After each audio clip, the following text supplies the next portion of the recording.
Well, welcome back to the Rhonda Swan Show, Season 10. This is episode 2, so you are right in the beginning. And make sure you stick around for all of the episodes because we not only bring magic, but we talk about things that no one else likes to talk about. It's that entrepreneur's journey, the way that someone goes through to get to where they are.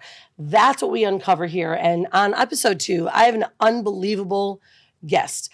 This woman is a complete rock star. In fact, she's like one of those that comes in a very small package, but she packs a very big bunch because she's not only the co-founder and the CEO of a company called CatTongue Grips. That's right. That's a lot in the mouth. However, it's a lot to do with helping people and serving humanity. How can a cat tongue grip do that? Well, let's talk to Missy Kelly and find out exactly what she's doing and how this company is now taking over the world. Missy Kelly, welcome to the show. Thank you for having me. Thank you for letting me have that fun that I like to have in every introduction. All right, lovely. So let's talk about this. First off, what is cat tongue grip tape and how did it start? Because it's so cool and it's everywhere right now. Well, it started way back when my husband walked into a Verizon store to upgrade his phone. And he just noticed how slippery the back of the phone is. And he made a comment to me because he had put skateboard grip tape on the back of his phone. No way. So I touched it and I said, hey, this feels like a cat tongue and it's going to scratch everything in the house. Like, you can't have this. So he challenged me, the shopper of the family, to find something like it. Kidding. Couldn't, so we decided to make it. What? So we sourced a manufacturer and it took about 18 months and 9 prototypes to get the material. Okay, yeah. And the material here, it had to feel good in the hands. Yeah, because it's really slippery. It's like rubbery, plasticky. Right. So it had to feel good in the hands. It had to be grippy, not sticky. And it actually had to do the job too, right? And it's recyclable. We wanted to create a sustainable product for the environment. So we launched our first product, which was a phone grip, in November of 2017. So like when you're putting it on your on the back dash of your phone, so it doesn't slide around on your dash, in your hand, on your workspace, wherever. But then customers started calling in, writing in, saying, hey, can I cut this and can I put it on slippery tools? Can I use it under furniture? One woman asked if she could use it on her son's hearing aids, if it would do the trick. And so that's when we realized that the value was actually in the material. So why don't we put it on a roll so that the customer can do anything they want with the product? Okay, I'm talking about the product and I want to get into you, but this is non-abrasive, antimicrobial, durable, waterproof, unprotected. And then your whole, everything in the back is literally lists the amount of things that it can be on. Yes. And since then now, you've been in business for how long, you said? This will be our eighth year. So what started as a phone grip is really interesting because in 2019, when we just launched Gription, the roll, I met an incredible human named Chris Waddell. He's a Paralympian. He summited Mount Kilimanjaro in a hand cycle. And I met him at an event and he said that stuff falls off his lap all day, every day. Right, he could really use the right? product, right? So I gave him our phone grip, our laptop grip, and then the Gription roll. And I checked back in with him and he said, Missy, Matt have created a product that truly is a life hack for people in my community. Because for him, he could actually put his phone on his dash and it wasn't going to go anywhere. Because when it slides between the seats for him, that's problematic. Right. Or he was using the product on his wheelchair foot plates. For the first time, he was using the sandpaper stuff and it would tear up his socks. Yeah. So he never wore socks.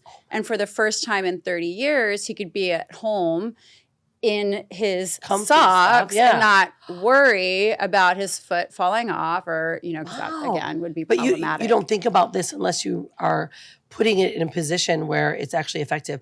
Since then, now you're in hospitals, you're in airplanes. So they're using it in the medical. We're selling into the U.S. Navy. We're using the product at consumers. And a big one for us right now is the aging in place. So for people like our age, my parents are 86 and 84, and they live independently. But what is the thing that we worry about most? Slipping, right? yeah. Falling and slipping. So our product can be used in the shower, bathtub, shower grab rails, can be used. My mom has terrible arthritis. She uses it on all of her knives, under cutting boards. So there's such a variety of ways that the product can really help people stay in their homes longer and, most importantly, feel independent. Okay, this is magical. I mean, I not only love the product idea, but what I want to tap into is your journey. Like, right? You're a woman CEO. You're partners with your husband. You know, no business background.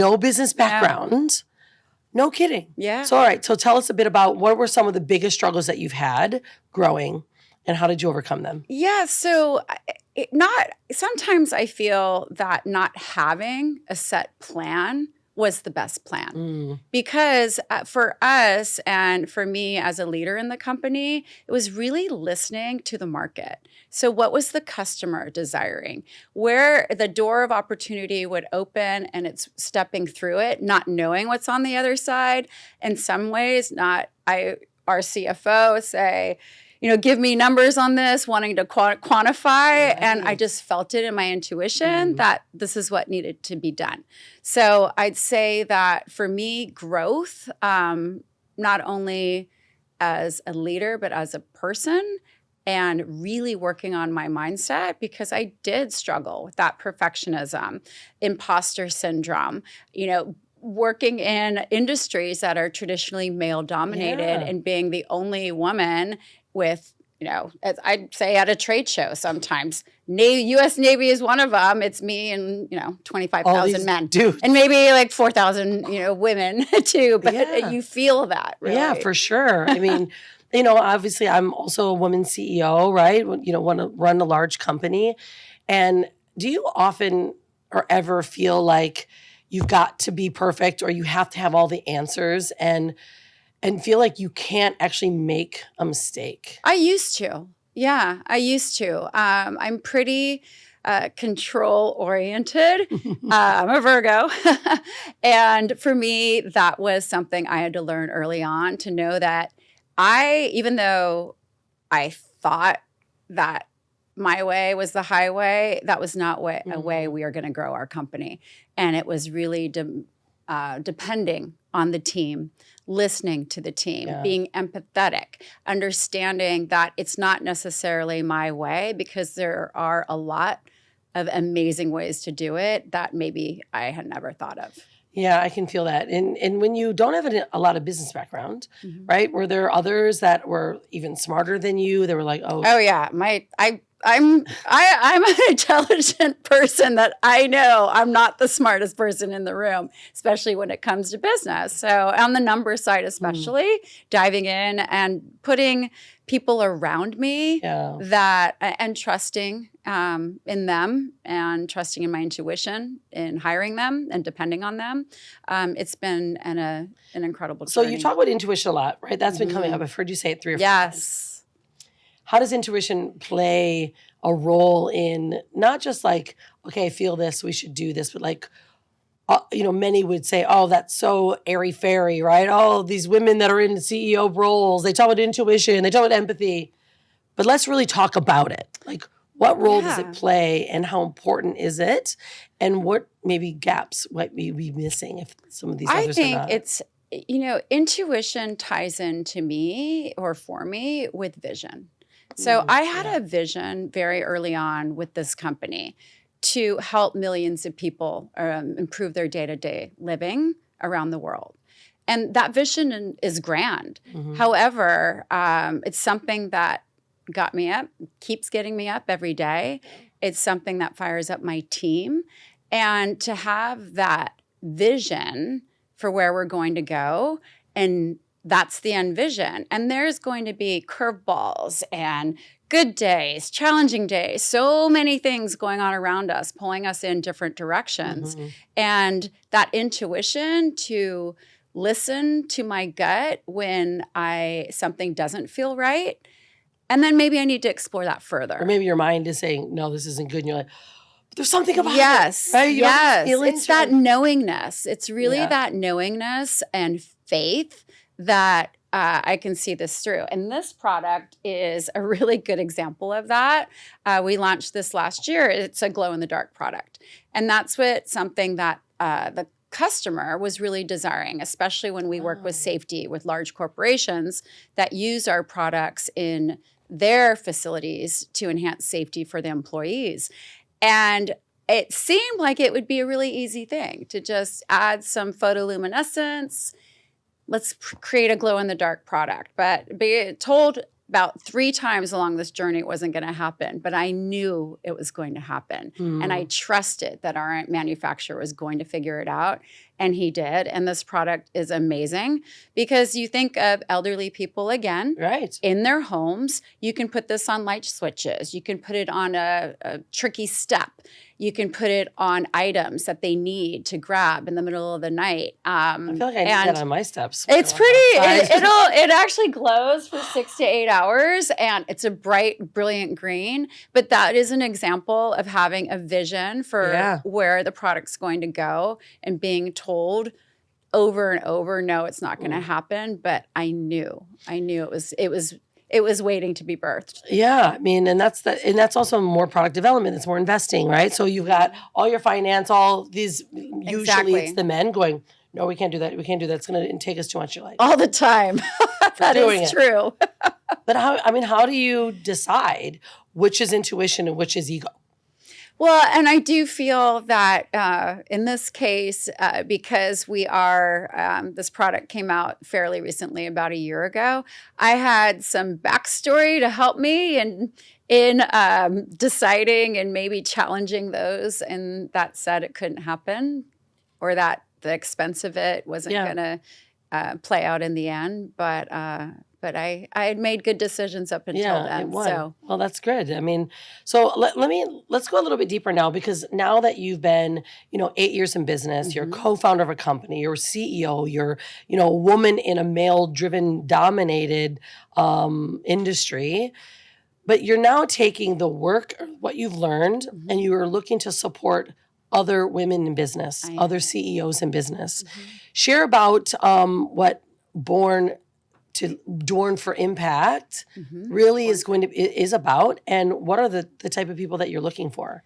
Well, I truly feel that each and every one of us is born for impact, no matter how great or how small. Yeah. And when you go about your day-to-day life, you're impacting people whether you know it or not. The hello you say to the person checking out your groceries, the person that walks in front of you to hurry into the building and, where you want to give them an elbow for cutting you off, but realizing and being empathetic to what they have to get somewhere fast.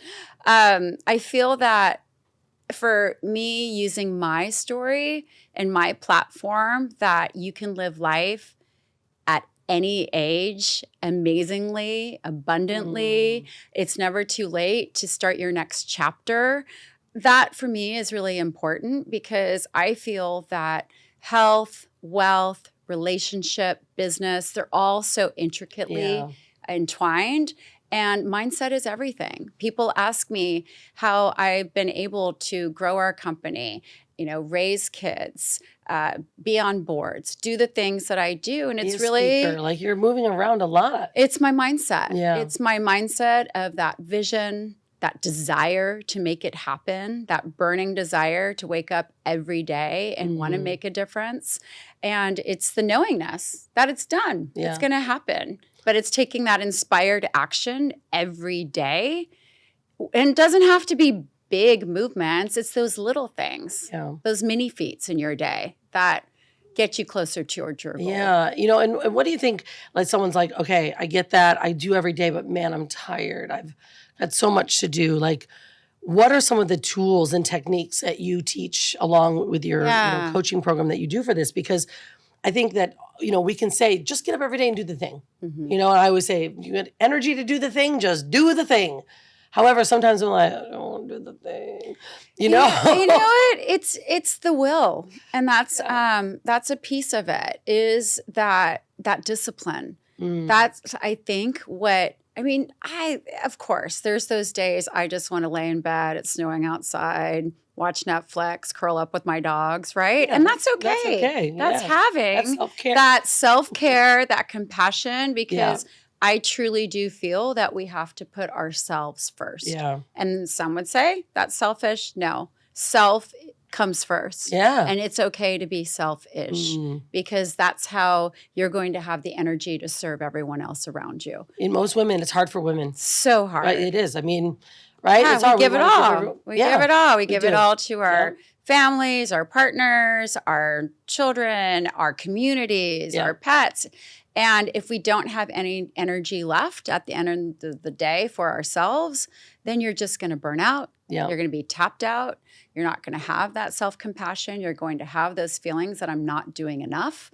So I feel that if you can put yourself first and truly make the time for the care, make the time to be in nature if that's what makes you happy, make the time to do nothing, read a good book, watch your television show, whatever. Yeah, even the morning rituals, right? Morning rituals. So important. I feel that that's a major way It is. to be able to set the boundaries for those around you, Mhm. that this time I'm going to give to myself, setting time to get still, close your eyes. And some people say to me, how long do you meditate for? Well, it doesn't matter. It's if it's 5 minutes, 10 minutes, 30 minutes, as long as you're giving yourself that time to just get centered before your day starts. Yeah, it's really important. My morning ritual is so vitally important to me. And it doesn't even matter. Like I'm always in a robe. I got my slippers on. Doesn't matter what time it is. I come down and I do my prayers and meditation. I have my fire on. Talk to Grandpa Fire with American Indian roots. I sit there and I just do my thing. And even if it's 5 minutes, it's like that morning of space to give some, because my mind would rather be on the phone. I'm doing all the things I'm doing.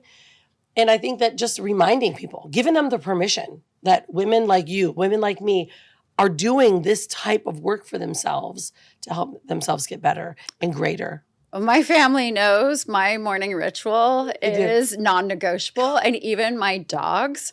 I have 3, a giant dog, a medium dog, and a little tiny dog, and it's hilarious. I get up, I feed them first, we go into the room. They know it's meditation time. They're not, and my family does too. My husband is really good about giving me that time because he knows how important it is in my day. I love it. It's so inspiring. So what turns you on every day? Like what does get you through those moments you're like, I don't feel like doing this anymore? What is it? Is there like something that you think about or that you've done or that you wish? It's that desire. It's that mission I have to truly help people with our product. Our product is something that can truly impact day-to-day living, whether it's like we mentioned, you're a person with a disability, whether you're a child with autism, whether you're just in the kitchen and you're tired of using a wet towel under your cutting board, on the back of your devices. There's just so many ways that our product can help people in minute ways to improve their day-to-day lives. And I want to have it accessible to everyone that needs it. What is the big wish list? Like, where do you want to be? Let's say even in, I never say 5 years because 5 years seems like forever. Like you're like, I want our CatTongue Grips to be in this industry. A household name, right? So you speak about the biggest, best kept secret. Yeah. That your phrase, right? Mm-hmm. And right now we still are a best kept secret. Even though we are a 7-figure company and we are global, people, when they learn about our product, they touch it. Every single person knows someone that could benefit from it. Yeah. Well, this is exciting because everyone on this show knows someone too. If you know someone that can utilize something like this, where do they find it? Where's the best place? Amazon, of course, but we're in Ace, Do It Best, Lowe's, Home Depot, Tractor Supply stores. Ask it by name. CatTongue Grips, description tape. I'll be your advertiser. I just love it, Missy, and I love the work that you do, but how dedicated and passionate you are. Because when I said in the opener that you're like a small package that packs a very big punch, because I mean you just go for it, and every one of us, women, men alike, need to see and be inspired by those that are just going for it. Like, do it messy. Do it when you don't want to do it. Do it scared. Do it scared, right? I mean, doing this, little uncomfortable, right? But it's just doing it scared. True. We all have fear. Yeah, that's right. It's impossible to eliminate fear. Yeah. But it's just, you got to do it scared, right? Yeah, I love that. Okay, so we know where to get and find CatTongue Grip tape. How do we learn more about Born for Impact? MissyKelly.com. Okay. Yes. MissyKelly.com. And you do like live classes and whatnot, so everyone can join that? I have a mastermind. Yeah, I speak. I coach executives. It's a super exciting, I wouldn't say it's a next chapter. It's a continuing chapter. Yeah, I feel that. Yeah. It's like the extended play version. Exactly. But you're also an author in the upcoming Women Gone Wild book series, Leadership. I am. And I believe leadership starts with me. Yeah. That's the name of my chapter. And I feel that leading ourselves first, and we mentioned some of those things to do with self-care, with empathy, compassion for ourselves, going for it, doing it scared, all of that. You can live your best life. Yeah. It starts with I'm you. so inspired because obviously we're telling these stories so that we can inspire more women. I do have a big vision too, to have 80,000 women in the Coliseum. I'll be one of them. Sharing their wild stories. Heck yeah, we're all going to do it. We're going to be wearing our heels, dancing, putting down tongue grip tape so we don't slip. Exactly, on the bottom of your shoes. I'm calling it out, right? Pink, Beyonce, who do you love? Adele. I want to have a concert with women celebrating each other. You know, if Tony Robbins can do it, why can't we? Why can't we? Right? Yeah. So we're calling it all in. I love it. Missy, thank you. Thank you for the work that you're doing, for not only also putting yourself out there to support other CEOs. You don't have to do that. You're a busy lady. And I love when I see women that are creating big businesses and you could just focus on CatTongue. But you're like, you know what? Everyone's born for impact. I'm going to help them and move them through to get to the level you are. So inspiring. Everyone deserves to not only be part of Born for Impact, to learn more about MissyKelly.com. Also, if you have someone that is in need or you know an industry that could use this and you've got the contact MissyKelly.com. CatTongue Grips. Make sure that they know, because this is what I love to do. Right? The more we've got a message, the bigger the messages are, the bigger the platforms. You're one ear. This is one big platform. I got a million ears. I want you all to listen. You got a mouth. Share it.